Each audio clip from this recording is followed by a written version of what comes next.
ఎన్నికల ప్రచారం ఈ రోజుతో ముగిసింది. వాళ్ళ సాయంత్రం 4 గంటల నుంచి ఏ రాజకీయ పార్టీ కూడా బహిరంగంగా ప్రచారం చేయకూడదని ఎన్నికల కమిషన్ ఆదేశించింది. ఇక రేపు లేదా ఎల్లుండి ఓటింగ్ జరగబోతుంది కాబట్టి ఈ సందర్భంగా ఎన్నికల కమిషన్ ఎలాంటి చర్యలు తీసుకున్నది, ప్రధానంగా రాజకీయ పార్టీల విషయంలో కానీ లేదంటే కనుక ఓటర్లకు కూడా ఎలాంటి సూచనలు చేసింది, ఆ రక్షణకు సంబంధించిన ఎలాంటి ఏర్పాట్లు చేసిందో ముందుగా చూద్దాం. దీనికి సంబంధించిన వివరాలు ఇచ్చేందుకు మా ప్రతినిధి యోగి లైవ్లో సిద్ధంగా ఉన్నారు. యోగి, ఎన్నికల కమిషన్ ఎలాంటి చర్యలు తీసుకున్నది ఎన్నికలకు సంబంధించి? బుచ్చన్న, మనం చూసినట్టయితే ఎలక్షన్ కమిషన్ ఓవరాల్గా అంటే ఈరోజు అంటే 2వ తారీఖు వచ్చినటువంటి నోటిఫికేషన్ ఏదైతే ఉందో మొదటి విడత తెలంగాణ ప్రాంతంలో 17 పార్లమెంట్లకు 119 అసెంబ్లీ కాన్స్టిట్యున్సీలకు సంబంధించినటువంటి పోలింగ్ నిర్వహణకు సంబంధించినటువంటి అన్ని ఏర్పాట్లు చేసింది. అయితే దీనికి సంబంధించి ఈరోజు సాయంత్రం అంటే ఫేజుల వారీగా ప్రచారం అనేటువంటి ముగియటం జరిగింది. మొదటి 3 కాన్స్టిట్యున్సీలు అంటే నక్సల్ ఎఫెక్టెడ్ అయినటువంటి ములుగు, భద్రాచలం, అదేవిధంగా ములుగు, భద్రాచలం, భూపాలపల్లి ఈ 3 నియోజకవర్గాల్లో 4 గంటలకు ప్రచారం ముగిసింది. అదేవిధంగా మిగతా 8 నియోజకవర్గాల్లో 5 గంటలకు ముగిసింది. తర్వాత 109 నియోజకవర్గాల్లో 6 గంటలకు ప్రచారం ముగిసింది. అంటే ప్రధానంగా దీనికి 3 ఫేజులుగా ప్రచారం ముగియడానికి ఒక ప్రధాన కారణం ఉంది. ఎందుకంటే ఎన్నికల కమిషన్ ఈ పోలింగు ఈసారి 7 గంటల నుంచి సాయంత్రం 6 గంటల వరకు జరపాలనేటువంటి ఒక తీసుకురావడం జరిగింది. 6 గంటల వరకు జరపడం కోసం నక్సల్ ఎఫెక్టెడ్ ప్రాంతాల్లో మేము పోలింగ్ జరపలేమని చెప్పేసి 3 రిటర్నింగ్ ఆఫీసర్లు చెప్పడంతో అది 7 నుంచి 4 గంటల మధ్య పోలింగ్ చేశారు. అదేవిధంగా మిగతా 8 కాన్స్టిట్యున్సీలో 7 నుంచి 5 గంటలకు, మిగతా నియోజకవర్గాల్లో 109 నియోజకవర్గాల్లో 7 నుంచి 6 గంటల వరకు అంటే పోలింగ్ సమయాన్ని పెంచడం జరిగింది. పోలింగ్ సమయం పెరిగిన నేపథ్యంలో అక్కడ ప్రచార సమయం కూడా పెరిగింది. అంటే ఓవరాల్గా చెప్పినట్టయితే 6 గంటలు మెజారిటీ నియోజకవర్గాల్లో 6 గంటల వరకు పోలింగ్ జరిగేటువంటి అవకాశం ఉంది. ఈ పోలింగ్ సంబంధించినటువంటి దాన్ని చూసినట్టయితే మొత్తం తెలంగాణ ప్రాంతంలో 30,152 పోలింగ్ స్టేషన్లు ఉంటే 30,152 పోలింగ్ స్టేషన్లలో 12,000 పోలింగ్ స్టేషన్లు అతి సమస్యాత్మక ప్రాంతాలను కూడా గుర్తించింది. దీనికి సంబంధించి మొత్తం 1,40,000 మంది పోలీసులతో పాటు 126 అదనపు బలగాలు, కేంద్రం నుంచి వచ్చినటువంటి సిఆర్పిఎఫ్ బలగాలు కావచ్చు, ఐటీపీఎఫ్ కావచ్చు, లేకుంటే ర్యాపిడ్ యాక్షన్ ఫోర్సులు, ఇట్లాంటి ఫోర్సులు అన్నింటినీ కూడా దించడం జరుగుతూ ఉంది. ఎక్కడ కూడా ప్రజలకు ఎలాంటి ఇబ్బంది కలగకుండా, శాంతి భద్రతలకు విఘాతం కలగకుండా స్వేచ్ఛగా ఓటేసేందుకు అన్ని రకాల ఏర్పాట్లు చేయడం జరిగింది. అయితే బుచ్చన్న, మనం ఒకసారి చూసినట్టయితే మొత్తం దేశంలో పట్టుబడేటువంటి డబ్బులు ఏవైతే ఉన్నాయో అవి 250 కోట్లు అయితే మన దగ్గర పట్టుబడేటువంటి డబ్బులు 126 కోట్ల రూపాయలు పట్టుబడటం జరిగింది. అదేవిధంగా గిఫ్ట్ ఆర్టికల్స్ చూసినట్టయితే బంగారానికి సంబంధించినటువంటి 74 కేజీలు, వెండికి సంబంధించినట్టు చూస్తే 708 కేజీల వెండి కూడా పట్టుబట్టడం జరిగింది. అంటే అది మద్యం కనుక చూస్తే దేశంలో మొత్తం 100% కనుక స్వాధీనం చేసుకుంటే దాంట్లో 80-85% ఆంధ్రప్రదేశ్లోనే స్వాధీనం చేసుకున్న పరిస్థితి కూడా కనిపిస్తుంది. యోగి, ఇక్కడ మిగతా కొన్ని ప్రాంతాల్లో సెల్ ఫోన్లు కూడా దాంట్లో ఓటింగ్ కేంద్రంలోకి సెల్ ఫోన్లు అలో చేయడం లేదని కొన్ని ప్రాంతాల్లో ఉంది. నిజంగానే అలాంటిది ఇక్కడ కూడా ఏమైనా ఉన్నదా? ఉంటే కనుక వాటిపైన ఈసీకి ఏమైనా ఫిర్యాదులు ఏమైనా వచ్చినాయా? అంటే బుచ్చన్న, ప్రధానంగా చూసినట్టయితే పోలింగ్ స్టేషన్లో ఓటు ఎవరికి వేస్తున్నారు ఏంది అనేటువంటి దాన్ని చిత్రీకరించడానికి కానీ, ఫోటో తీయడానికి కానీ ఈసీ గైడ్లైన్స్ ప్రకారం చేయడానికి వీల్లేదు.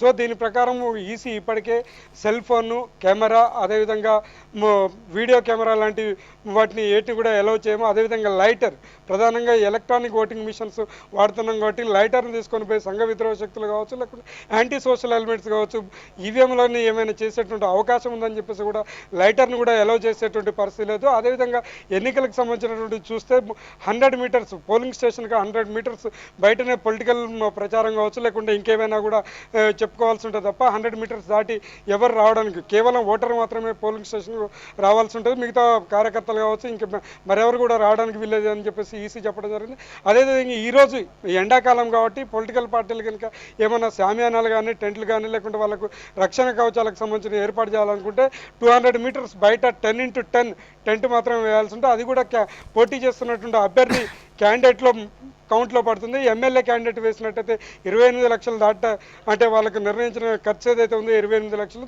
దాంట్లోనే అవుతుందో దాన్ని మించి కనుక ఖర్చు అయితే కూడా అభ్యర్థికి ప్రమాదంలో పడేటువంటి అవకాశం ఉంది. కానీ యోగి, ఎన్నికలకు 10-15 రోజుల ముందే 180 కోట్ల రూపాయలు దొరికితే సరిగ్గా 25-30 గంటల సమయం కూడా లేదు. ఈ వ్యవధిలో ఎక్కువగా డబ్బు, మద్యం పంపిణీ చేసే ప్రమాదం ఉందని ఒక అనుమానాలు, భయాలు వ్యక్తమవుతున్నాయి. ఈ సందర్భంలో ఎన్నికల కమిషన్ ఈ విషయంలో ప్రత్యేకమైన చర్యలు ఏమైనా తీసుకున్నదా అరికట్టేందుకు?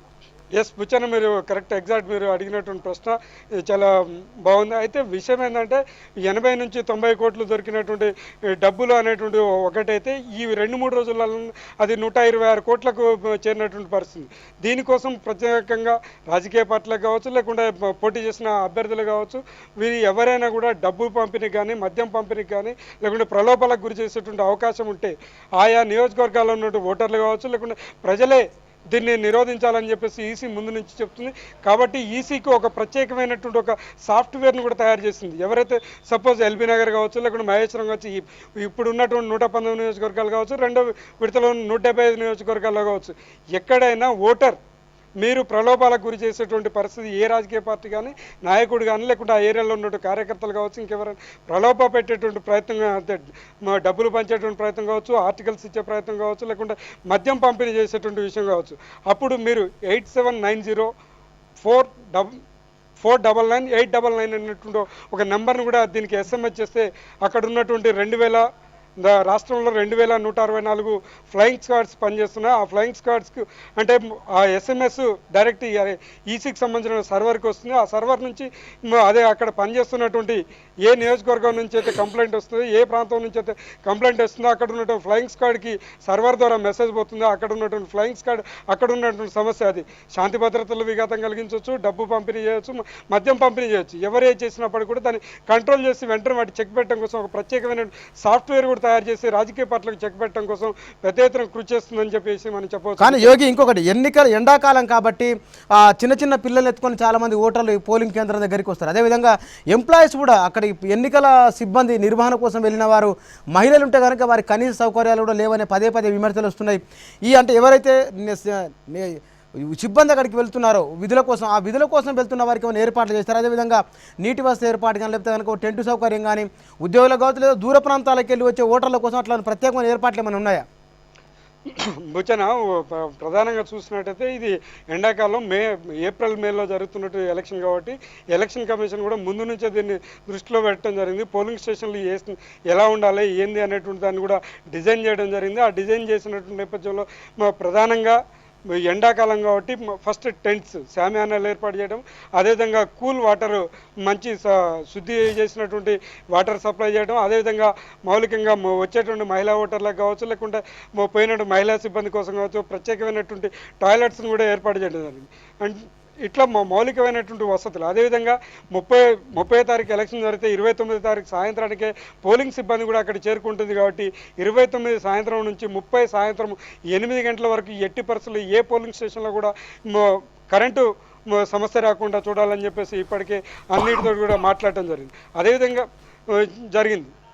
మరి ఇంకోవైపు చూసినట్టయితే శాంతి భద్రతలకు సంబంధించి తెలంగాణ ప్రాంతంలో అటు నక్సల్ ఎఫెక్టెడ్ ఏరియా కావచ్చు, ఇటు అతి సమస్యాత్మక ప్రాంతాల్లో వెబ్ కాస్టింగ్ దాదాపు 16 నుంచి 17,000 పోలింగ్ స్టేషన్లో వెబ్ కాస్టింగ్ చేస్తున్నాం కాబట్టి కరెంట్ అనేటువంటిది ప్రధానమైనటువంటి కాబట్టి అటు బిఎస్ఎన్ఎల్, అదేవిధంగా ఇటు కరెంటు జేపీ ట్రాన్స్కో జెన్కోకు సంబంధించిన అధికారులతో కూడా మానిటరింగ్ ఎలక్షన్ కమిషన్ ఎప్పటికప్పుడు చేస్తూ ఉంది. అదేవిధంగా ఈరోజు ఎలక్షన్ నిర్వహణకు సంబంధించినటువంటి ఎక్కడ పొరపాట్లు జరగకుండా, ఎక్కడ ఎలాంటి ఇబ్బందులు రాకుండా చూడాలని చెప్పేసి ప్రధాన అధికారి అయినటువంటి బన్వర్లాల్ చీఫ్ సెక్రటరీతో కూడా కలిసి మాట్లాడటం జరిగిన పరిస్థితి మనం గమనిస్తూ ఉన్నాం. Buchanna, thank you Yogi.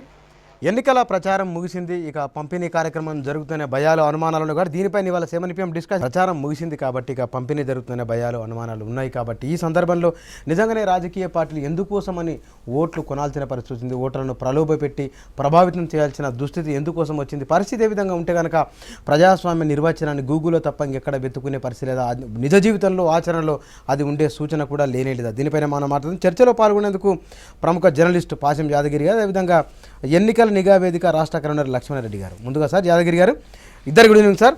Good evening. రాజకీయ పార్టీలు సార్, మీరు యాజ్ ఎ సీనియర్ జర్నలిస్ట్గా, యాజ్ ఎ అనలిస్ట్గా ఇన్ని సంవత్సరాల కాలంలో రాజకీయ పార్టీల వైఖరిలో ఓట్లు కొనే సంస్కృతి ఎందుకు నానాటికి బిల్డప్ అవుతుంది? ఎందుకు బిల్డప్ అవుతుందంటే ఓట్లు వీళ్ళు ఒకసారి పోటీ చేసినాక మళ్ళీ 5 ఏళ్ళ దాకా ప్రజల ముఖం చూపించరు. నాగుల పంచమి నాడు వచ్చి పాముకు పాలు పోసి దీపం పెట్టి అగరబత్తులు వెలిగించి మొక్కుతారు. తెల్లారి నాగుపాము కనిపిస్తే రాళ్లతో కొడతారు. అది ఓటర్కు ఆ ఓటు వేసుకునే రోజు, పోలింగ్ రోజు దండం పెడతారు, తీసుకెళ్తారు, సారా తాగిస్తారు, డబ్బులు ఇస్తారు. మర్నాడు కనిపిస్తే ఇంటికి వస్తే చాలు కొడతారు, ఓటర్ను జైల్లో పెడతారు, తంతారు. ఇది 5 ఏళ్ళు వాళ్ళు అనుభవించిన ప్రజలు ఖర్చుతో ఉంటారు. అందుకని వాళ్ళని ప్రలోభ పెట్టాలి, డబ్బులు ఇవ్వాలి, సారా ఇవ్వాలి. ఎంత ఖర్చు అంటే 1,00,000 కోట్ల రూపాయలు ఖర్చు. అనధికారిక అంచనా ఏంటంటే భారతదేశం ప్రపంచంలోకి వెళ్ళా లార్జెస్ట్ డెమోక్రసీ అని ఎందుకంటున్నారంటే ఇంత ఖర్చు ఎక్కడ ఖర్చు కాదు. 1,00,000 కోట్లు ప్రభుత్వం ఖర్చు ఎంత పెడుతుందో లేదు కానీ అభ్యర్థులు అందరూ కలిసి దేశం మీద పెట్టే ఖర్చు 1,00,000 కోట్ల ఖర్చు. అంటే ఒక జలయజ్ఞం మొత్తం పూర్తి అవుతుంది. ఒక మొత్తం పెద్ద ప్రాజెక్ట్ పూర్తవుద్ది. సగం భారతదేశం సస్యశ్యామలం అవుతుంది పూర్తయితే కనుక. అంత డబ్బు ఎలక్షన్ల మీద ఖర్చు పెడతారు. అందుకనే ఇప్పుడు ఏం చెప్తున్నారంటే మనం ప్రజాస్వామ్యాన్ని కాపాడుకుందాం. ఎక్కడి నుంచి కాపాడుకుందాం అంటే రాజకీయ పార్టీల నుంచి కాపాడుకుందాం, రాజకీయ పార్టీలు పెట్టే ఎన్నికల ఖర్చు నుంచి కాపాడుకుందాం. ప్రజాస్వామ్యాన్ని కాపాడుకోవడం అంటే ఈరోజు ఎన్నికల నుంచి ప్రజాస్వామ్యాన్ని కాపాడుకోవాలి. నిజానికి ఎన్నికలు అనేది సర్వీసింగ్ ఖర్చు. ప్రజాస్వామ్యానికి సర్వీసింగ్ చేయాలి, ఎప్పటికప్పుడు రిపేర్లు చేయాలి, మరమ్మతులు చేయాలి. మరమ్మతుకి ఖర్చు ఇది ఎన్నికలు అనేది. కానీ అసలు అంతకంటే ఎక్కువ ఖర్చు దీంట్లో అయిపోతుంది. ఎందుకు ఖర్చు అవుతుందంటే అభ్యర్థులు మొట్టమొదటి టికెట్ కొనాలండి. మనం కింద అడుగుతున్నాం ఓటర్ను, ఏం రా 1000 రూపాయలు తీసుకొని ఓటేస్తావా అని. కానీ పైన గంగత్రే మైలబడ్డది, కింద కాదు, పిల్లకాలువలు కాదు. మనం పిల్లకాలను ప్రశ్నిస్తున్నాం. నువ్వు గంగ పుట్టిన చోటే మైలబడ్డది. అన్ని పార్టీలు టికెట్లు అమ్ముకుంటున్నాయి. అందరూ క్యాండిడేట్లు టికెట్లు కొంటున్నారు. కొన్న వాళ్ళందరూ దొంగలు, లంగలు, లఫంగలై ఉంటున్నారు, కాంట్రాక్టర్లు అయి ఉంటున్నారు, ఠేకేదారులు అయి ఉంటున్నారు, పెట్టుబడిదారులు అయి ఉంటున్నారు, కార్పొరేట్ హౌసెస్ నడుపుతున్నారు. అమెరికాలో కూడా ఇదే పరిస్థితి, భారతదేశంలో కూడా ఇదే పరిస్థితి. వాళ్ళందరికీ డబ్బులు ఎవరిస్తారు? రిలయన్స్ కంపెనీ ఇస్తుంది, టాటాలు ఇస్తారు, బిర్లాలు ఇస్తారు. ఎందుకంటే అది పెట్టుబడి. ఆ కంపెనీలకు రాజకీయ పార్టీలకు డబ్బులు ఇవ్వడం అనేది ఒక పెట్టుబడి. అమెరికాలో కూడా ఎగ్జాన్ కంపెనీ, జెనాన్ company, Ford Pinto company, Enron company, AT&T company, Koch company ఇవన్నీ డబ్బులు ఇస్తాయి. ఏకంగా బాహాటంగా డబ్బులు ఇస్తున్నాయి. అమెరికాలో షేర్ హోల్డర్ అడిగితే మేము మీకు చెప్పాల్సిన అవసరం లేదు, మేము ఎక్కడెక్కడ ఇన్వెస్ట్ చేస్తున్నాం మీకు చెప్తున్నామా, ఇది కూడా ఇన్వెస్ట్మెంట్ అని చెప్తున్నాయి. రాజకీయ పార్టీల నాయకుల క్యారియర్ ప్రమోషన్ చేయడానికి అమెరికాలోను, ఇండియాలోను రాజకీయ పార్టీలకు కార్పొరేట్ కంపెనీలు డబ్బులు ఇస్తున్నాయి. అక్కడ ఇక్కడ ఇస్తున్నాయి. అవినీతి అక్కడ మొదలవుతుంది. తర్వాత క్యాండిడేట్ దగ్గర ఆ పార్టీలు టికెట్లు అమ్ముతున్నాయి, వీళ్ళు కొంటున్నారు. కొన్న తర్వాత మొదలవుతుంది వాళ్ళకు ఒక 20 కోట్లు లోక్సభ ఎన్నికల ఖర్చు. మన స్టేట్లో అసెంబ్లీకి 5 కోట్లు ఖర్చు కొంటున్నారు. ఇది అయినాక వాళ్ళు ఇంకో 100 కోట్ల దాకా ఖర్చు పెట్టే పరిస్థితి అవుతుంది. ఆ తర్వాత ఏమవుతుంది? జనానికి ఎక్కడెక్కడ మొదలవుతుందంటే అన్ని రకాల అవినీతి, ఒక్క రకమైన అవినీతి కాదు. టెలిఫోన్లు పంచుతున్నారు, స్మార్ట్ ఫోన్లు పంచుతున్నారు, ఐఫోన్లు పంచుతున్నారు, ట్యాబ్లెట్స్ పంచుతున్నారు, 10,000 12,000 రూపాయల ట్యాబ్లెట్స్. చదువుకున్న వాళ్ళు కూడా అడుగుతున్నారు, మాకు ఏమిస్తున్నారు మీరు. చదువుకున్న వాళ్ళు మనం గ్రాడ్యుయేట్ ఎలక్షన్స్లో చూసినాం. గ్రాడ్యుయేట్ కాన్స్టిట్యున్సీ, టీచర్స్ కాన్స్టిట్యున్సీలో కూడా అట్లనే అడుగుతున్నారు. మామూలు వాడు కూడా అడుగుతారు. కానీ హక్కుగా స్థిరపడే ప్రమాదం ఉంది. హక్కుగా స్థిరపడుతుంది. ఎందుకంటే వాడు దొంగ పనులను చేసినాడు, 5 ఏళ్ళ దాకా రాడు కాబట్టి మళ్ళీ ఎక్కడ దొరుకుతాడు? దొరకడు కదా. అందుకని వచ్చినప్పుడే పిండుకుందాం, దొరికినప్పుడే బరుకుదాం అన్నట్టుగా తయారైంది. అందుకని జనం పిండుకుంటున్నారు. మళ్ళీ దొరకడు, మళ్ళీ 5 ఏళ్ళ దాకా దొరకడు, 5 ఏళ్ళ దాకా తొక్కుతుంటాడు వీళ్ళని. అందుకనే ఇప్పుడే నొక్కేద్దామని ఉంటుంది. నువ్వు తొక్కేస్తావని మేము నొక్కేస్తాం, అది తయారైపోయింది. వాళ్ళు పెట్టే డబ్బులు కూడా ఎంతెంత ఖర్చు. అందుకనే 126 కోట్లు ఆంధ్రప్రదేశ్లో పట్టుబడ్డదంటే ఏమన్నా సిగ్గుందా? 4,40,000 లీటర్లు. అది కాకుండా ఏమేమి ఇంకా దొరికింది ఏమంటే 40,000 ఎకనామిక్ టైమ్స్లో రాసిన 40,000 కిలోల మాదక ద్రవ్యాలు దొరికినాయి. హీరాయిన్, మత్తు మందు కూడా పంచుతున్నారు. నల్ల మందు, గంజాయి, హీరాయిన్ కూడా అమ్ముతున్నారు. అమ్మడం కాదు, పంచుతున్నారు. అక్కడ అలవాటు ఉంది, నల్ల మందు ఇస్తున్నారు, గంజాయి. ఎకనామిక్ టైమ్స్ మొన్న ఫ్రంట్ పేజ్ బ్యానర్ అది. ఇంత మాదక ద్రవ్యాలు కూడా పంచిపెడుతుంటే జనాన్ని ఏం చేయాలనుకుంటున్నారు? మత్తులో ఉంచాలనుకుంటున్నారు. అందుకనే మనం చూస్తున్నాము, నిన్నటిదాకా డీజే అయిన మనిషి ఈరోజు ఒక పార్టీ, వైఎస్ఆర్ పార్టీ, ఆ పార్టీ ఎటువంటిదో మనకు తెలుసు. ఆ పార్టీ అభ్యర్థి ఆయన కూడా డబ్బులు పంచుతున్నాడు, నీతులు చెప్తున్నాడు ఆయన, మనం వినాలి. ఎంతెంత ఒక ఆయన ఖమ్మం జిల్లాలో ఒక పార్టీ అభ్యర్థి 30 ఎకరాల్లో ఆయన కార్ పార్కింగ్ ఉంది, అంత కార్లు పెడుతున్నాడు. ఎక్కడ ఎలక్షన్ కమిషన్ కళ్ళున్నాయా? కళ్ళు కాకులు పొడిచినాయా? పోలీసులు ఏం చేస్తున్నారు? ఎలక్షన్ కమిషన్ ఏం చేస్తుంది? సిఓ ఏం చేస్తున్నాడు? ప్రజాస్వామ్యాన్ని పరాజకం చేస్తున్నారు. Yes sir. లక్ష్మణ్ రెడ్డి గారు, మీరు రాష్ట్ర ఎన్నికల నిఘా వేదిక తరఫు నుంచి ఈ రాష్ట్రంలో జరుగుతున్న పరిణామాలు మిగతా రాష్ట్రాలతో పోలిస్తే బయట వాళ్ళు చెప్తున్నది మిగతా వాటికంటే కూడా పరిస్థితి మరీ చేయిదారిపోయింది, మరీ దారుణమైన వ్యవస్థ వస్తున్నది అనేది. కొత్త తరం వస్తుంది, చాలా మార్పులు వస్తున్నాయి, ప్రపంచం చాలా వేగంగా మారిపోతుంది. ఆ మార్పుల ప్రభావం, సానుకూలత ఏమాత్రం లేదా? ఇట్లాంటిది మీ సర్వేలో దొరికిందా? మా ఎన్నికల నిఘా వేదిక వివిధ రాష్ట్రాల్లో ఎలా జరుగుతుందో పరిశీలించింది. చాలా రాష్ట్రాల్లో ఎలక్షన్ వచ్చి నేతలతో మాట్లాడాం. భారతదేశంలో కల్లా అత్యధికంగా ఎన్నికలు వేయడం జరుగుతున్న రాష్ట్రం, మొదటి రాష్ట్రం ఆంధ్రప్రదేశ్, రెండవది తమిళనాడు, మూడు కర్ణాటక. ఎందుకని ఈ దక్షిణాది రాష్ట్రాల్లో, ఈ 3 రాష్ట్రాల్లో ఎందుకు ఇంత అత్యున్నత స్థాయిలో ఎన్నికలు వేయడం జరుగుతుందంటే, ఇక్కడ భూ కబ్జాలు కానీ, భూ కుంభకోణాలు కానీ, రకరకాల స్కాములు కానీ, రాజకీయ అవినీతి కానీ పెద్ద ఎత్తున ఇక్కడ జరిగింది. కాబట్టి దాని ఫలితాలు పొందిన పెద్ద పెద్ద నేతలు, పారిశ్రామికవేత్తలు, కాంట్రాక్టర్లు, రియల్ ఎస్టేట్ యజమానులు, రకరకాల ఎన్ఆర్ఐలు, రిటైర్డ్ కరప్టెడ్ ఆఫీసర్లు వీళ్ళందరూ కూడా ఎన్నికల బరిలోకి రావడం జరిగింది. ఈరోజు రాజకీయ పార్టీలకి ఒక అభ్యర్థిని నిర్ణయించేటప్పుడు వాడికి ఉన్న అర్ధబలాన్ని, కులబలాన్ని, అంగబలాన్ని చూస్తున్నారు తప్పితే వాడికి ఉన్న సేవాబలాన్ని కానీ, వాడి కుటుంబ చరిత్ర కానీ, సంఘ సేవ కానీ, గతంలో తను చేసిన కృషి కానీ వీటేటిని పరిగణలో తీసుకోవట్లేదు. కేవలం నువ్వు ఎంత ఖర్చు పెట్టగలుగుతావు, 10 కోట్లు ఖర్చు పెడతానంటే ఒక అసెంబ్లీకి ఓకే నిన్ను కన్సిడర్ చేస్తాం, ఒక 25 కోట్ల నుంచి 50 కోట్ల దాకా ఖర్చు పెడతానంటే పార్లమెంట్కి మిమ్మల్ని పరిగణలో తీసుకుంటాం. ఇది ఖర్చు పెట్టడం. ఇవి కాకుండా పార్టీకి ఎంత ఇస్తావు, ఇవి కాకుండా ఆయా నియోజకవర్గాల్లో ఉన్న ఎస్సీ ఎస్టీ రిజర్వ్డ్ కేటగిరీ ఎవరైనా ఉంటే వాళ్ళకి ఎంత ఖర్చు పెడతావు, ఇవన్నీ వేసిన తర్వాత ఈరోజు ఎన్నికల్లో పెద్ద పెద్ద గెలుపు గుర్రాలనే పేరుతో పెద్ద పెద్ద కాంట్రాక్టర్లని, పారిశ్రామికవేత్తలని వీళ్ళు తీసుకురావడం జరిగింది. వాళ్ళు వచ్చిన తర్వాత ఎన్నికల వ్యయం విపరీతంగా పెరుగుతాం. వాళ్ళు వచ్చిన తర్వాత ఓటు విలువ పెరిగింది. గతంలో 100 రూపాయలకి 50 రూపాయలకి అమ్ముడుపోయే ఓటర్లు ఈరోజు 1000 రూపాయలు, 2000, 5000, కొన్ని చోట్ల 10,000 ఆడున్న పోటీ తీవ్రతను బట్టి పెరుగుతా ఉంది. ఇది పెరిగే కొంది ఏమైందంటే ఒకప్పుడు డబ్బుకి అమ్ముడుపోయే ఓటర్లు 30%, 25% ఉంటే ఈరోజు 70%, 70%కి పెరిగింది. ఎందుకు కారణం ఏమిటి? అదే పెరగడం కారణం ఓటు విలువ పెరగటం. 100 రూపాయలకు అమ్ముడుపోవడానికి పెద్ద ఇష్టపడలేదు మధ్యతరగతి. నేను అనేది ఏంటంటే సాధారణ ప్రజలకు ఉండే నిత్యావసరాలు, సాధారణ ప్రజలకు ఉండే కష్టాలు ఇందాక సార్ చెప్పినట్టుగా వారికి ఉండే 5 ఏళ్ల తర్వాత మళ్ళీ దొరకరు అనే ఒక అభిప్రాయం ఉండడము, లేకపోతే కనుక నిజంగానే ఆ ఎలక్షన్ నిలబడుతున్న వాళ్ళు కానీ ఈ ప్రజల సమస్యలు పట్టించుకోకపోవడం వలన అంటే ఒక అనివార్యతలో నుంచి ఇట్లా జరుగుతుందా? అనివార్యత కాదు. ప్రధానంగా ఏంటంటే ప్రధానంగా ఉన్న రాజకీయ పార్టీలని ఇలాంటి అభ్యర్థులను నుంచో పెడుతున్నారు. ఒక వైకాపా కాదు, వైకాపా కానీ, టీడీపీ కానీ, కేసీఆర్ కానీ ఎవరిని తీసుకున్నా కూడా ఎలాంటి వ్యక్తుల నుంచి పెడుతున్నారంటే ఉద్యమంలో ప్రధాన భూమిక వహించిన వాళ్ళు కానీ, గత ఉద్యమాల్లో కృషి చేసిన వాళ్ళు కానీ, గత అనేక సమస్యల మీద పోరాడిన వాళ్ళు కానీ అలాంటి వాళ్ళని ఎంపిక చేసే ఆలోచన రావటం లేదు. వాటికి వదిలే ఆలోచన వస్తుందంటే ఈ వ్యక్తిని ఓడించాలంటే ఇంతకన్నా ఎక్కువ ఖర్చు పెట్టేవాడు కావాలి, ఇంతకన్నా కులబలం బాగా ఉండేవాడు కావాలి, ఇంతకన్నా అంగబలం బాగా ఉండేవాడు కావాలని చెప్పని ఆ పోటీలో ఇలాంటి వ్యక్తులు నుంచో పెట్టడం వలన ఒకప్పుడు 52లో, 60లో, 70 దాకా స్వాతంత్ర సమర యోధులు, త్యాగాలు చేసిన వాళ్ళు, ఆస్తులు అమ్ముకున్న వాళ్ళు, వివిధ సంవత్సరాల మీద నిరంతరం కృషి చేసిన వాళ్ళు, మేధావులు వాళ్ళు ఎన్నికల బరిలో ఉన్నారు. ఇప్పుడు వాళ్ళ స్థానంలోంచి ప్రధానంగా రాజకీయ పార్టీలు, స్వార్థపూరితమైన రాజకీయ పార్టీలు, రాజకీయాలను చేస్తున్న రాజకీయ పార్టీలు వాళ్ళు ఇలాంటి మంచి వ్యక్తుల్ని, మేధావుల్ని, సంఘ సంస్కర్తల్ని అలాంటి వాళ్ళని నిలబెట్టాలనే ఆలోచన పోయి వాళ్ళ స్థానంలో ఇలాంటి వాళ్ళని నిలబెట్టడం వలన ఎన్నికల వ్యయం విపరీతంగా పెరుగుతూ ఉంది.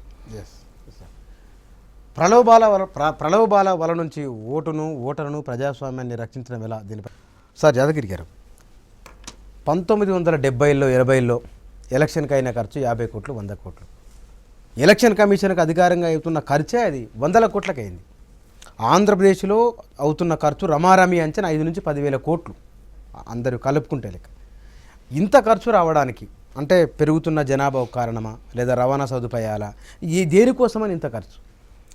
ఒకటి ఏమంటే చాలా ఎక్కువ డబ్బులు వచ్చినాయండి. మెగా ప్రాజెక్టులు వచ్చినాయి. మెగా ప్రాజెక్టులో మెగా స్టేక్స్ వచ్చినాయి. వాళ్ళు ప్రాజెక్టులు కట్టరు. ముఖ్యంగా భారీ ప్రాజెక్టులు ఉన్నాయి అనుకోండి, మెగా ప్రాజెక్టులు, మేజర్ ఇరిగేషన్ ప్రాజెక్టులు ఉంటాయి. మేజర్ ఇరిగేషన్ ప్రాజెక్టులో ఆ మొబిలైజేషన్ అడ్వాన్స్ ఉంటుంది. ఒక్క పైసా ఖర్చు కాదు, 10 రూపాయలు, 1,00,000 కోట్లు, 2,00,000 కోట్లు. ఏం ప్రాజెక్టులు అవి? అట్లాగే రోడ్లు, స్వర్ణ చతుర్భుజ రోడ్లు ఇక్కడ నుంచి అక్కడ దాకా, అది 1,00,000 కోట్లు. 1,00,000 కోట్లు, 2,00,000 కోట్ల ప్రాజెక్టులు వస్తే, మెగా ప్రాజెక్టులు వస్తే దాంట్లో మెగా స్టేక్స్ ఉంటాయి, మెగా లాభాలు ఉంటాయి. లాభాలు కూడా ఏంటి? ఇంజనీరింగ్ ప్రొక్యూర్మెంట్ కాంట్రాక్ట్ ఉంది, ఈపీసీ. అంటే ఏంటంటే ఇంజనీరు, పాలిటీషియన్, కాంట్రాక్టర్ ముగ్గురు కలిసి తినేయడం. దీంతో ఎక్కడలేంత డబ్బు. ఇప్పుడు ఢిల్లీకి పోయినాక కాంగ్రెస్ పార్టీ వాళ్ళు ఆశ్చర్యపోతున్నారు. ఢిల్లీ వాళ్ళు, మీకు ఎందుకు ఇవ్వాలి టికెట్ అని అడిగితే మీ అర్హత ఏంటంటే రియల్ ఎస్టేట్ మీద బోత్ పైసా కమాయ్ అని చెప్తున్నారట. ఇది ఒక అర్హతనా అంటున్నారు. రియల్ ఎస్టేట్లో బాగా డబ్బు అంటే ఏంటి? రియల్ ఎస్టేట్ అంటే ఆక్రమించడం. హైదరాబాద్లో చుట్టుపక్కల రియల్ ఎస్టేట్ అంటే కొనడం కాదు, ఆక్రమించడం, మజిల్ చూపించడం, లుంగి సైన్యం రావటం, తన్నటం, కొట్టడం. చంద్రబాబు నాయుడు కావచ్చు, రాజశేఖర రెడ్డి కావచ్చు, ఇది అందరూ చేసింది అదే పని. తెలంగాణ వాళ్ళు కూడా చేసింది అదే పని. అందరూ కలిసి, తెలంగాణ వాళ్ళు, ఆంధ్ర వాళ్ళు, రాయలసీమ వాళ్ళు అందరూ కలిసి చేసిన పని ఏంటంటే భూములు కబ్జాలు పెట్టడం, ల్యాండ్ మాఫియా. ల్యాండ్ మాఫియాకి డబ్బు వచ్చినాక ఆ డబ్బులు ఊరుకోవద్దు కదా, కక్కొచ్చినట్టే వస్తుంది. అందుకని ఆ డబ్బులు మళ్ళీ పాలిటిక్స్లో పెట్టాలి, పాలిటిక్స్లో పెట్టుబడిగా పెట్టాలి. క్రోనీయిజం అంటారు, అంటే చెంచాగిరినే పెట్టుబడిగా పెట్టి క్రోనీ క్యాపిటలిస్టులు వచ్చినారు. వాళ్ళంతా ఎక్కడ పెట్టాలి డబ్బు? ఎలక్షన్లో పెడితే ఇంకెక్కువ డబ్బులు వస్తాయి. అందుకని వాళ్ళు వచ్చినారు. దీంతో ఇది ఒక చక్రంలాగా తయారైపోయి ముడిసరికి అయింది. కానీ నాకు ఒక మెసేజ్ వచ్చింది సార్ ఇందాక, యువకుల లోపల ఈనాటి తరం లోపల జాతీయతా భావం తగ్గడం కూడా ఒక కారణం ఇది. అందుకోసం అనేది దీన్ని పట్టించుకోవడం లేదు అనేది. 80ల్లో 70ల్లో అంటే మీరు యంగ్గా ఉన్నప్పుడున్న సామాజిక పరిస్థితులు వేరు, ఆ రోజున్న వ్యవహారం వేరు. కానీ ఇవాళ ఇంత గ్లోబల్ ప్రపంచంలో చాలా వేగంగా పరిణామాలు మారిపోతున్నాయి, అన్నిటి అందుబాటులో ఉంటున్నాయి. కానీ యువకులు నిజంగానే ఇది నా జాతి, నా ప్రేమ, ఇది ప్రజాస్వామ్యం, దీన్ని కాపాడుకుని దాన్ని తగ్గిపోతుంది అనేది. అంటే భారతదేశం బ్రిటిష్ సామ్రాజ్యవాదుల ఉపనివేశ దేశంగా ఉన్నప్పుడు, ఒక కాలనీగా ఉన్నప్పుడు ప్రజల్లో జాతీయోద్భావం వచ్చింది, పేట్రియాటిజం వచ్చింది. చాలామంది వచ్చినారు, భగత్ సింగ్ వచ్చినాడు, చంద్రశేఖర్ వచ్చినాడు, ఆజాద్ వచ్చినాడు, రామ్ ప్రసాద్ బిస్మిల్ వచ్చినాడు. అప్పుడు జాతీయ భావాలు ఉన్నాయి. ఇప్పుడు మనం చేస్తున్నది ఏంటంటే జాతీయ భావాల గురించి ఎక్కడ చెప్తున్నాం? ఎవరైనా పోర్ట్ బ్లేయర్ వెళ్ళి పోర్ట్ బ్లేయర్లో జైలు చూసి వస్తున్నారా? అమృత్సర్ వెళ్ళి చూసి వస్తున్నారా? అమృత్సర్కి వెళ్ళి జలియన్ వాలాబాగ్ చూసి వస్తున్నారా? వ్యాలర్ టూరిజం అనేది ఒకటి ఉంటుందని తెలుసా? శౌర్య యాత్రలు పెట్టి చూపించాలి, అవి చేయలేదు. ఒకటి, ఈ దేశంలో ఇన్ని మతాలు, కులాలు, ప్రాంతాలు, ఆర్థిక తారతమ్యాలు ఉన్నప్పుడు అవన్నింటిని పూడ్చడానికి ప్రయత్నం చేయలేదు. ఒకరి మతాన్ని మనం గౌరవించలేదు, ఒకరి సంస్కృతిని మనం గౌరవించలేదు. డబ్బు లేనోడైతే అసలు పనికిరానోడు మనిషి. ప్రజల మధ్య మానసిక తాదాత్మ్యం వస్తే జాతీయ భావం వస్తుంది. ఎట్లా వస్తుంది? చైనా అనుకోండి, ఒకటే భాష, ఇంకో మా పార్టీ లేదు, ఒకటే పార్టీ ఒకే భాష, ఈజీ, సులభంగా చేయొచ్చును. ఇక్కడ ఇన్ని భాషలు, ఇన్ని సంస్కృతులు ఉన్నప్పుడు మనం రోజు సినిమాలు తీసి, పత్రికలు తీసి వాళ్ళ మధ్యన గ్యాప్ పెంచుకుంటూ పోతున్నప్పుడు రోజుకు ప్రజల మధ్య తారతమ్యాలు పెరుగుతాయి, ఎడం పెరుగుతుంది తప్ప అది పూడదు.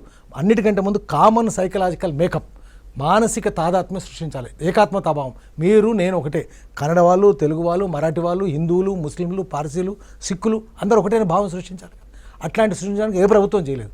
జాతీయ భావాలు సృష్టించాలంటే దానికి తగ్గ వాతావరణం, భౌతిక వాతావరణం ఉండాలి. అటువంటి వాతావరణం ఉంటే మనం చెడగొట్టుకుంటూ పోయినాం. పత్రికలు చెడగొట్టినాయి, పార్టీలు చెడగొట్టినాయి, టీవీలు చెడగొట్టినాయి, పుస్తకాలు చెడగొట్టినాయి, అన్నిటికంటే ముందు సినిమాలు చెడగొట్టినాయి. వీళ్ళందరినీ ఒక్కరోజైనా జైల్లో పెట్టినా వాళ్ళకే దాదాసాహెబ్ పాల్కే అవార్డు ఇస్తున్నాం. జాతీయ భావాలకు విచ్ఛిన్నం చేసిన వాళ్ళను దాదాసాహెబ్ పాల్కే అవార్డు ఇస్తే ఎట్లా చేస్తాము? అందుకని ముందు వాళ్ళను, ఆ సినిమా వాళ్ళను మూసేయించి ఆ విచ్చలవిడి శృంగారము, అశ్లీలం చూపించే వాళ్ళను చూపిస్తే ఎట్లా పెరుగుతుంది జాతీయ భావము? అందుకనే జాతీయ భావన లేకపోవడానికి కారణం ఏమంటే దానికి అనువైన భౌతిక పరిస్థితులను మనమే చెడగొట్టేసినాం. దానికి ముందు మానసిక పరిస్థితి రావాలంటే దానికంటే ముందు భౌతిక పరిస్థితి ఉండాలి. భౌతిక పరిస్థితి లేనప్పుడు సబ్జెక్టివ్ ఫ్యాక్టర్స్ ఉండాలంటే ముందు ఆబ్జెక్టివ్ ఫ్యాక్టర్స్ ఉండాలి. లేకుండా మనం చెడగొట్టినాం కాబట్టి లేదు, అది తెలుసుకోవాల్సిందే. సార్, నిజంగానే ఈ ప్రలోభాల నుంచి ఓటును, దాని విలువను, డెమోక్రసీని, దాని నిర్వచనాన్ని కాపాడుకోవాలంటే ఎవరి వైపు నుంచి ఏ ప్రయత్నం జరగాలి? ఈ రోజున ఈ ప్రధాన రాజకీయ పార్టీలు ఆ ప్రయత్నం చేయవనేది అర్థమైపోయింది. ఈరోజు గ్రామాల్లో ఎవరైనా ప్రలోభాలకు లోనవుతూ ఉంటే ఫోన్ చేసే బాధ్యత అక్కడున్న పౌర సంస్థలు, అక్కడున్న యువత వాళ్ళు తీసుకుంటున్నారు తప్పితే రాజకీయ పార్టీల నేతలు ఎవరు తీసుకోవట్లేదు. ఎందుకంటే ఈరోజు మేము పంచాము, రేపు ఇంకో ఆ పార్టీ పంచుంది, ఎల్లుండి ఇంకో పార్టీ పంచుంది. కాబట్టి ఈ పంచడం అనేది ఇది అందరూ ఆమోదించిన ధర్మం. కాబట్టి దీని మీద మేము కంప్లైంట్ చేయకూడదు అనే భావం ఈరోజు ప్రధాన రాజకీయ పార్టీలో వస్తూ ఉంది.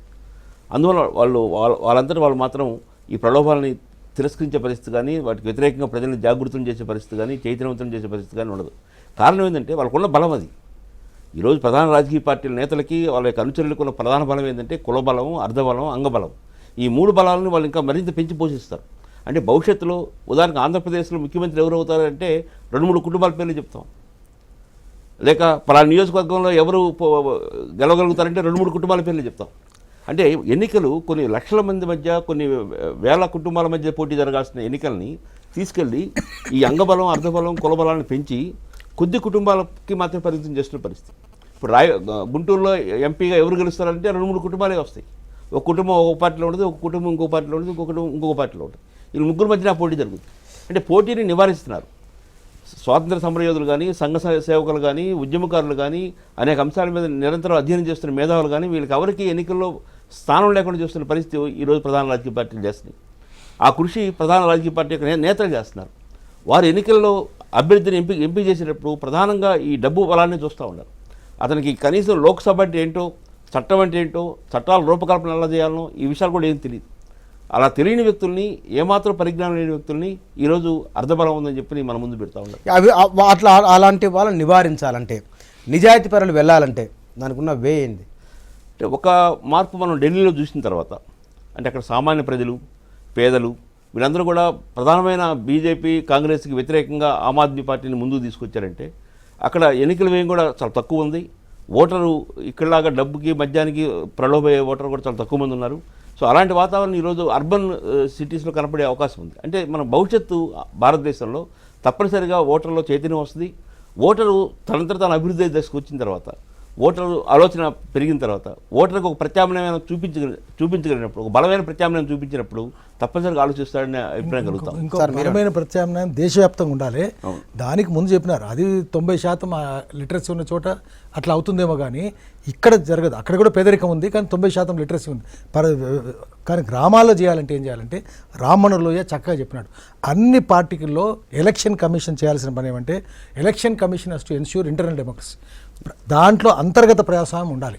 ఎవరికి టికెట్ ఇవ్వాలి అందరు తీసుకొచ్చి చివరి నిమిషంలో తెలుగుదేశం పార్టీ సంబంధం లేని వాళ్ళని తీసుకొచ్చి ఇచ్చింది. అందరు ఎవరికి ఇవ్వాలంటే పారబట్టి ప్రజలకు సేవ చేసిన వానికి టికెట్ ఇవ్వాలి. నువ్వు పారబట్టి ఎప్పుడు చేసినావు? పారబడితే గడ్డ పారబడితే కానీ పనుల కోసము వాడు ప్రజల కోసం ఆందోళన చేసి జైలుకు పోయి రావాలి.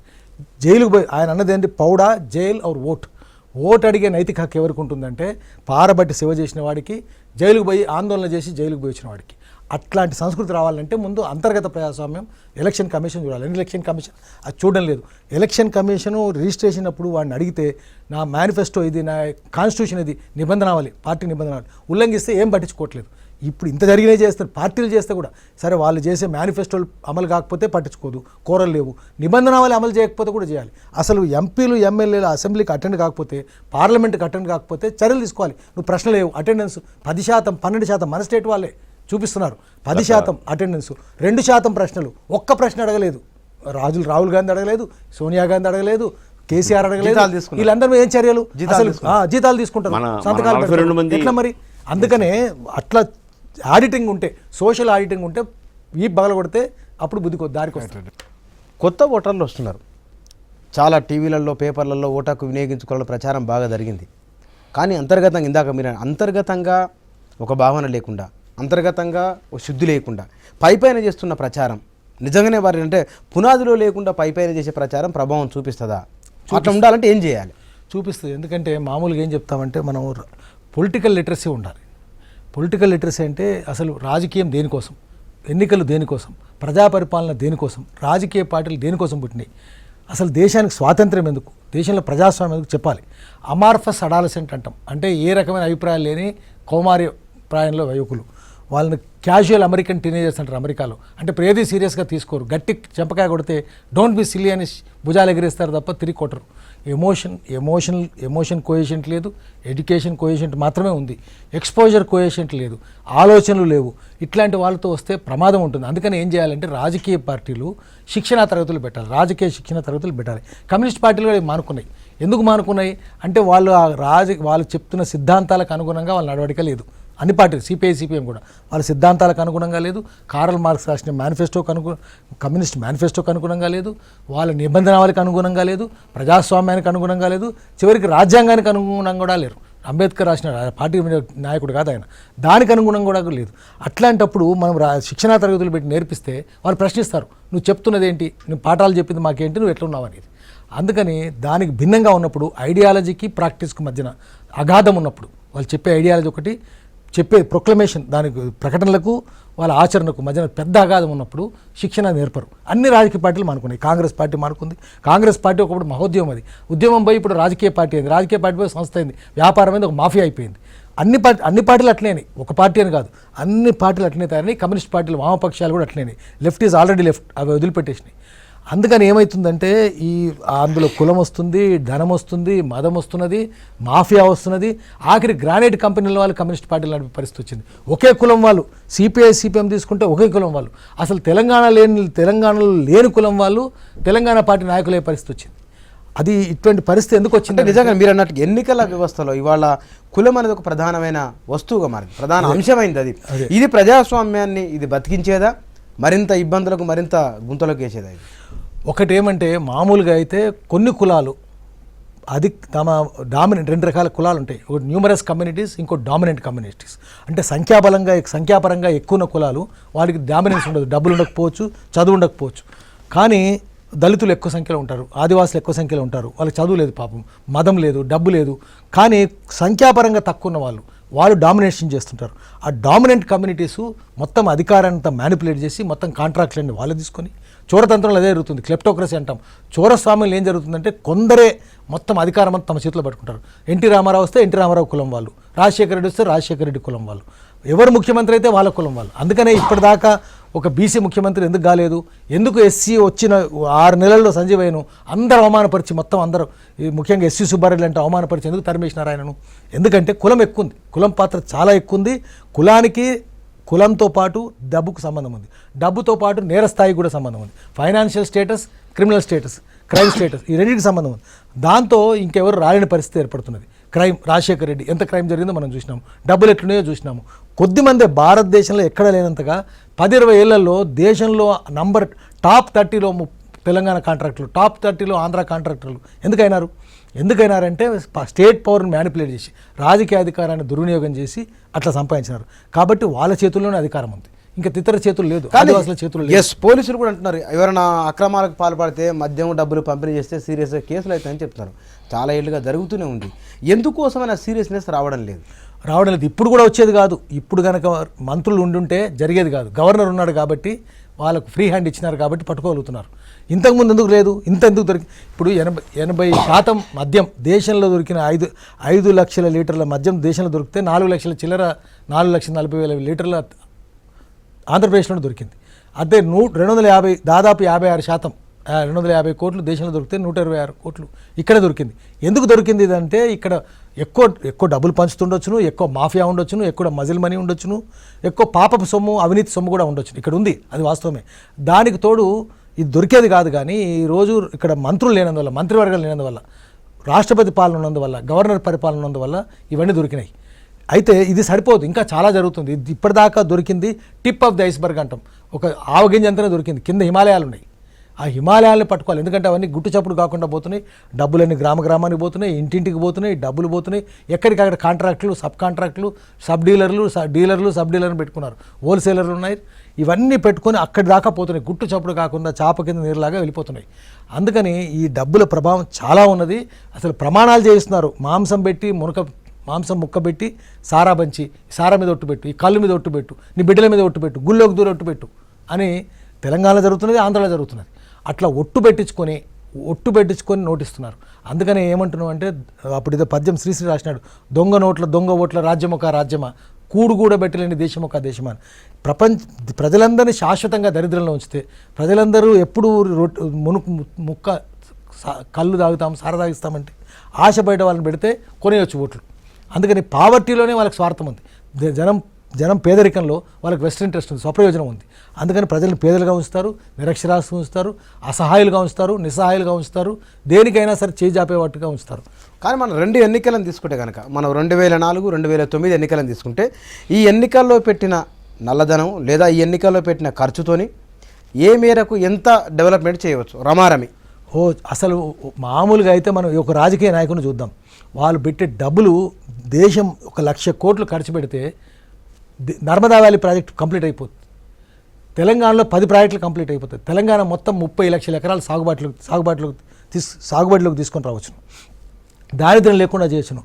అసలు ఈ డబ్బులన్నీ నల్ల డబ్బే, ఇదంతా నల్ల డబ్బు, లెక్కకు అందని డబ్బు. ఈ డబ్బంతా కనుకుంటే 20 ఏళ్ళు పన్నులు లేకుండా పరిపాలన చేయొచ్చు, పన్నులు లేకుండా అన్ని అభివృద్ధి పనులు చేసుకోవచ్చు. 20 ఏళ్ళు ప్రజల దగ్గర 1 పైసా వసూలు చేసుకోకుండా చేయొచ్చు. అంత డబ్బున దేశంలో. ఈ డబ్బులంతా ఇప్పటికే స్టాషింగ్ అవుతుంది, విదేశీ బ్యాంకుల్లోకి పోతుంది, విదేశాలకు పోతుంది, అమెరికాకు పోతుంది. అసలు రాజకీయ నాయకులు ఎవరైనా అమెరికా పోతున్నారు, ఇంగ్లాండ్ పోతున్నారంటే అర్థం నల్ల డబ్బు దాచిపెట్టుకోవడానికి. వాళ్ళ మీద నిఘా పెట్టాలి. ఎన్నిసార్లు ఈ నాయకుడు అమెరికా పోయినాడు, ఎన్నిసార్లు ఈ నాయకుడు ఇంగ్లాండ్ పోయినాడు అంటే నల్ల డబ్బు అక్కడ సంతకాలు పెట్టి వస్తాడు అన్నట్టు. అక్కడ నుంచి ఇండియా నుంచి ట్రాన్స్ఫర్ అయిపోద్ది, అంటే సేఫ్ ఉండాలని చెక్ చేసుకొని వస్తాడు ఉందన్నట్టే. ఇప్పుడు ఒక్క జ్యువెలర్ కంపెనీ 8 కోట్ల రూపాయలు తీసుకొస్తే పట్టుకున్నారంటే, జ్యువెలర్స్ కంపెనీ, అది హవాలా డబ్బు ఇప్పుడు ఆ హవాలా రూట్లో ఎన్నికలకు ఖర్చుకు వస్తుంది అన్నట్టు. అంతంత నల్లధనం ఉంది, ప్రైవేట్ ప్రత్యామ్నాయ నల్లధనం ఉంది.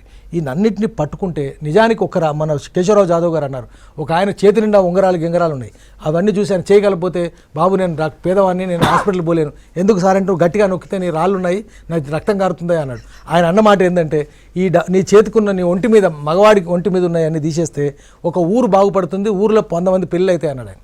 అంతంత నగలు పెట్టుకుంటున్నారు. దరిద్రపు దేశాల్లో నడిమంత్రపు సిరిగాల విలాసాలు ఎట్లుంటాయంటే, పాశ్చాత్య దేశాల రాజకుటుంబీల సంపద కూడా సిగ్గుపడుతుంది. ఇదంతా రాజకీయ నాయకులే అటువంటి నడిమంత్రపు సిరిగాలు విలాసాలు చేస్తున్నారు. ఈ విలాసాలను అరికట్టాలంటే ముందు రాజకీయ నాయకులు ఒంటి మీద కనుకుంటే అవన్నీ తీసేసుకోవాలి, నల్లధనం కింద. ఇన్కమ్ ట్యాక్స్ డిపార్ట్మెంట్ వాళ్ళు రావాలి, పోలీసులు అట్లా కూడా పట్టుకోవాలి. ఎందుకుంది? అదే ఉంగరాలు పంచుతున్నారేమో, ఉంగరాలు పట్టుకొని తీసుకొని పంచుతున్నారేమో. ఉంగరాలు ఎందుకు పెట్టుకొని ఇస్తున్నారు? అది రాళ్ళ ఉంగరాలు ఎందుకు పెట్టుకొని ఇస్తున్నారు? రకరకాల మార్గాలు ఉంటాయి. బస్సులో వచ్చినట్టు రకరకాల మార్గాలు తీసుకొని పోతుంటారు. అందుకని దీన్ని పట్టుకోవడానికి మార్గాలు చాలా ఉన్నాయి. కానీ పోలీసులకు కానీ ఒకటి సార్, ఒక్క రూపాయి ఆశించకుండా నీతిగా నిజాయితీగా ప్రజలకు ఓటేసుకునే అవకాశం ఇస్తే, రాజకీయ పార్టీలు ఎవరిని ప్రలోభ పెట్టకుంటే ఒక 5 ఏళ్లలో ఫ్యూచర్ ఎట్లా ఉండొచ్చు భవిష్యత్తు ప్రజలు? అటువంటి పరిస్థితి వస్తే కనుక అది ఇంపాసిబుల్. అటువంటి పరిస్థితి వస్తే చాలా బుద్ధిమంతులు ఎన్నికవుతారు, మంచి వాళ్ళు ఎన్నికవుతారు. రోడ్డు మీద రోడ్డుకే తల్లి, అర్ధరాత్రి రోడ్డుకే తల్లి కనుక ఆమె ఎమ్మెల్యే కాగలిగితే, అదేవిధంగా ఒక డక్కలి తల్లి కానీ, ఒక ఆదివాసి కానీ, ఒక గోండు కానీ, ఒక చెంచు కానీ, ఒక కోయ కానీ వేయగలిగితే అది ప్రజల రాజ్యం అవుతుంది. అటువంటి పరిస్థితి లేదు. అటువంటి వాళ్ళు ఎన్నిక కావాలి, ఓట్లు వేయాలి. ప్రజలు ఓటు వేయడానికి సిద్ధంగా ఉన్నారు. మనం చూసినాం, ఒక ఆయన ఎమ్మెల్సీగా పోటీ చేసి 8 కోట్లు ఖర్చు పెట్టినాడు కరీంనగర్ జిల్లాలో. ఒక జర్నలిస్టు ఆయన ఇల్లు అమ్ముకొని 80 లక్షలు ఖర్చు పెట్టి, 80 లక్షలు ఖర్చు పెట్టినవాడు ఎమ్మెల్సీ అన్నాడు, 8 కోట్లు ఖర్చు పెట్టినవాడు ఓడిపోయినాడు. అందుకని జనము నిజాయితీ ఉన్నది, జనంలో ఇంకా నిజాయితీ బతుకుంది.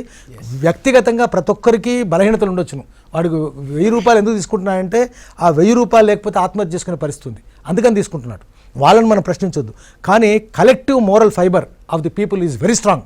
ప్రజలు ఉమ్మడి నీతి చాలా బలంగా ఉంది. వ్యక్తిగతంగా ఉండొచ్చును, వ్యక్తిగతంగా చాలా బలహీనతలు ఉండొచ్చు, తాగుబోతు కావచ్చు, ఇంకేదో అవలక్షణాలు ఉండొచ్చు, సిగరెట్ తాగొచ్చు, జేబులు కత్తిరించవచ్చు, ఏమన్నా చేయొచ్చు. కానీ అందరు కలిసినప్పుడు మాత్రం నీతివంతులుగా ఉంటారు. సమాజం అంత బలంగా ఉంది. అందుకని కలెక్టివ్ మోరల్ ఫైబర్ను ప్రమోట్ చేయాలి. Right, thank you sir. చర్చలో పాల్గొను. నిజంగానే ఎన్నికల వ్యవస్థ బాగుపడాలంటే, లేదా ఓటర్ వ్యవస్థ ప్రజాస్వామ్యం బాగుపడాలంటే మద్యానికి ప్రలోభాలకు లోను కాకుండా ఒక కొత్త వ్యవస్థ నిర్మాణం, లేదా ఉన్న వ్యవస్థను కొంత రిపేర్ చేసుకున్నా సరే అద్భుతమైన భవిష్యత్తు ఉండే అవకాశం ఉంది. ఇది ఇవాళ చర్చ. మరో చర్చలో కలుద్దాం. నమస్కారం.